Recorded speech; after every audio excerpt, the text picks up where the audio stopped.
There is a habit so deeply wired into you that you don't even notice when you're doing it. You do it at work. You do it in relationships. You do it with strangers, with family, with people who will never change their minds about you no matter what you say.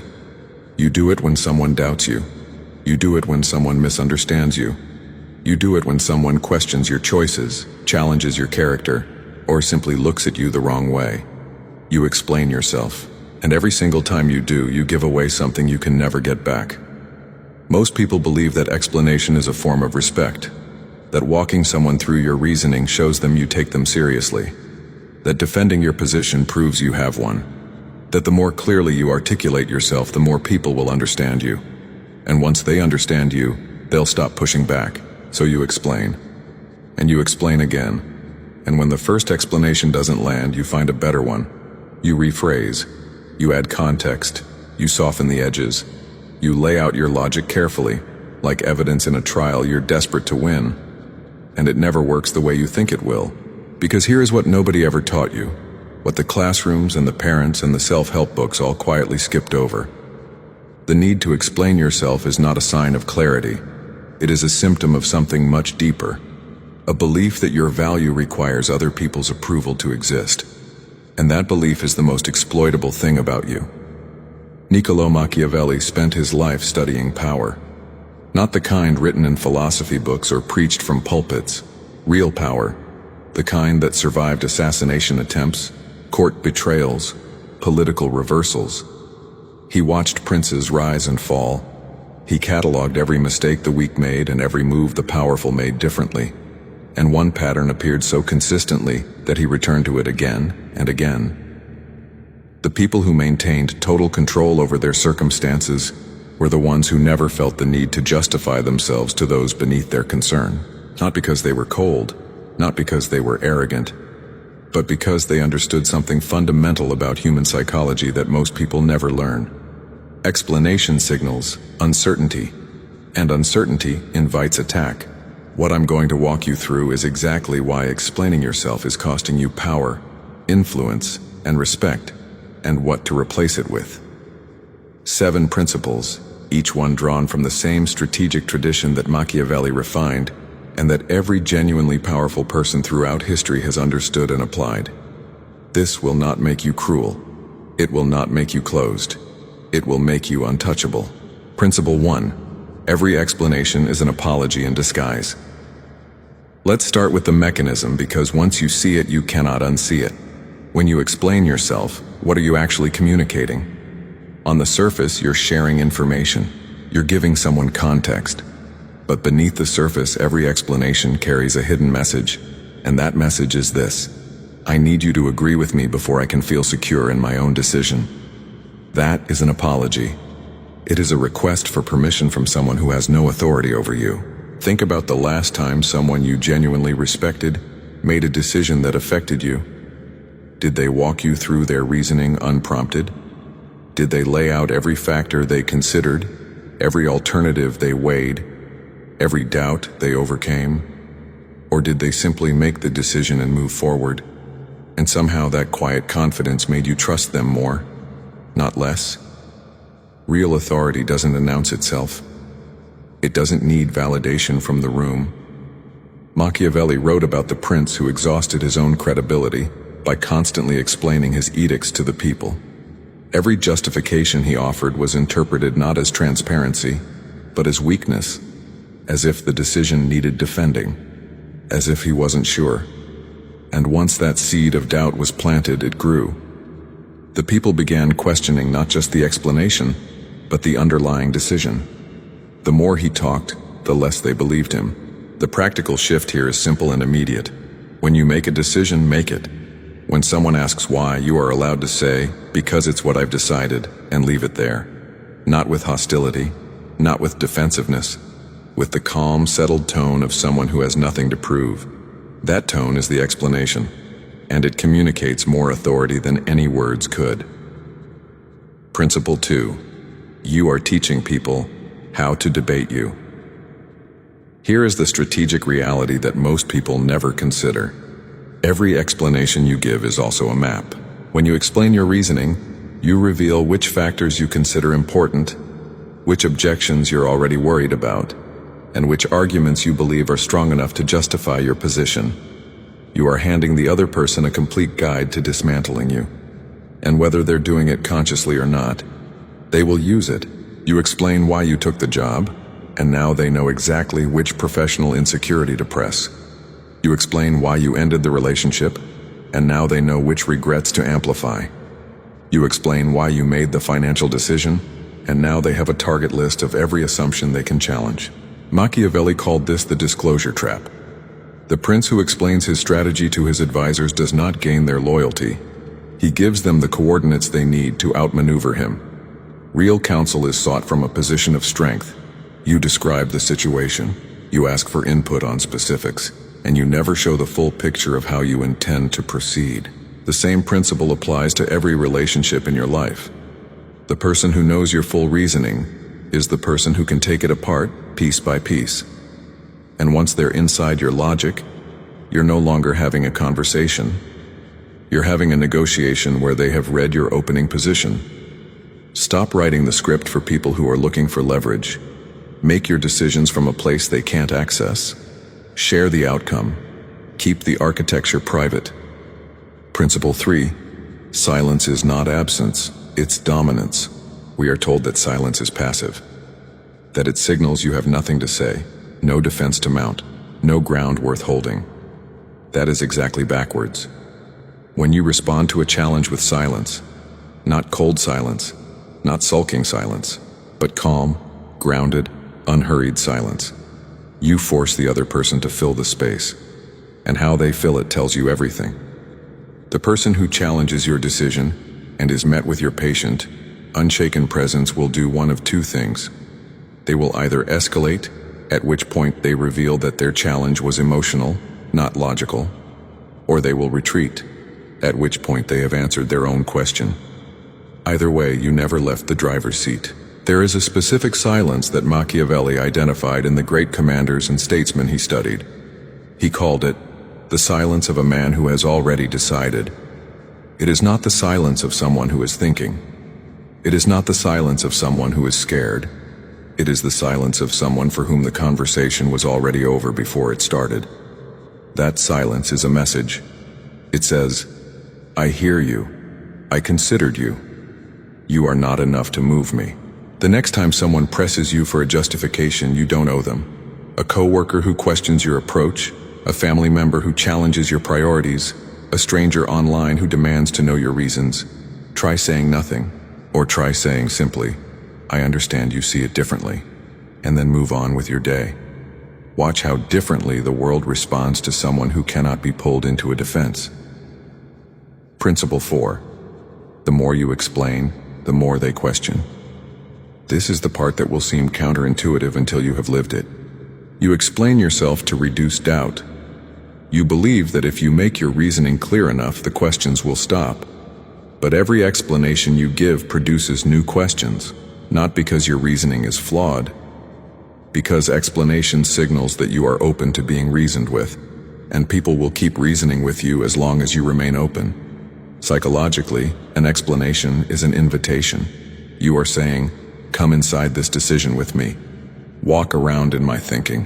Look for the loose boards. And people do. The explanation triggers the examination. The examination produces an objection. The objection calls for a further explanation.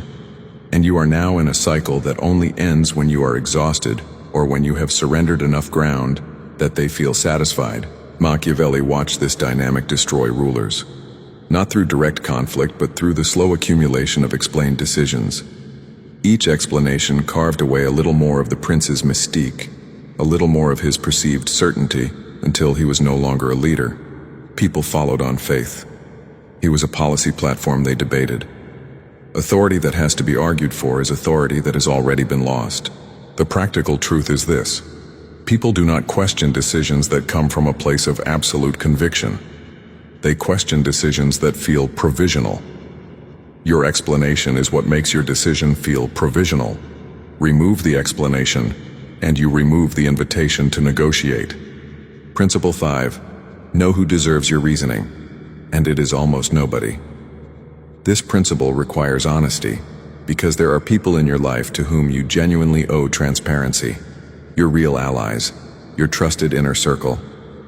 The people who have earned access to your thinking through loyalty, through genuine investment in your well-being, through a track record of using what you share to help you rather than to manage you. To those people, you explain yourself fully, openly, and without reservation. You think aloud with them. You sit in your uncertainty with them. They are the few. Everyone else is the many. And to the many, your decision is your decision. Your boundary is your boundary. Your choice is your choice. They do not get a tour of the internal process. They get the outcome. Machiavelli was precise about this distinction. The prince who shared his full counsel with everyone became everyone's project. He was shaped and reshaped by every faction with an interest in his reasoning. The prince who reserved his full thinking for a small, trusted circle maintained the power to surprise, to pivot, to act without the weight of everyone else's opinion paralyzing him. Ask yourself honestly, how many of the people you regularly explain yourself to have actually earned that access?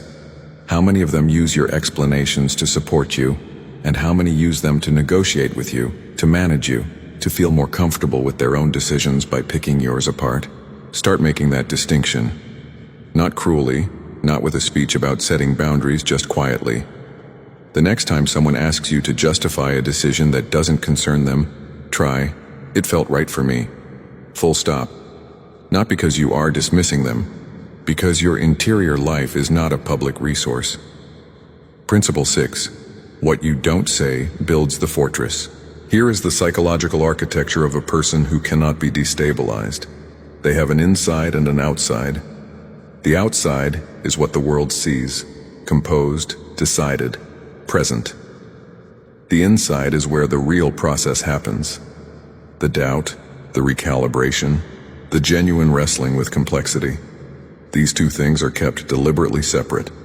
The outside is curated. The inside is protected. Most people collapse this distinction entirely. They perform their entire internal process in public. Every doubt is voiced. Every recalibration is announced. Every moment of uncertainty is shared, usually with the people most motivated to exploit it. And then they wonder why they feel exposed. Why they feel like people are always finding the crack. Why they can never seem to establish real authority in their relationships. The crack is what they showed. The uncertainty they narrated. The doubt they invited feedback on. Machiavelli understood the fortress of self-containment. He wrote that a ruler's greatest strength was not his army or his wealth, but the quality of information he kept private. What the enemy doesn't know, the enemy can't use. What your rivals don't know about your thinking, your plans, your vulnerabilities, that is the wall they cannot breach. Build that wall. Not by becoming cold or inaccessible, but by developing the discipline to process internally before performing externally. By sitting with a decision long enough that when you speak it, it comes out as settled, because it is. By letting your composed exterior communicate the only message that matters. I have already handled this. The person who never explains their wounds is the person nobody knows how to wound. Principle 7.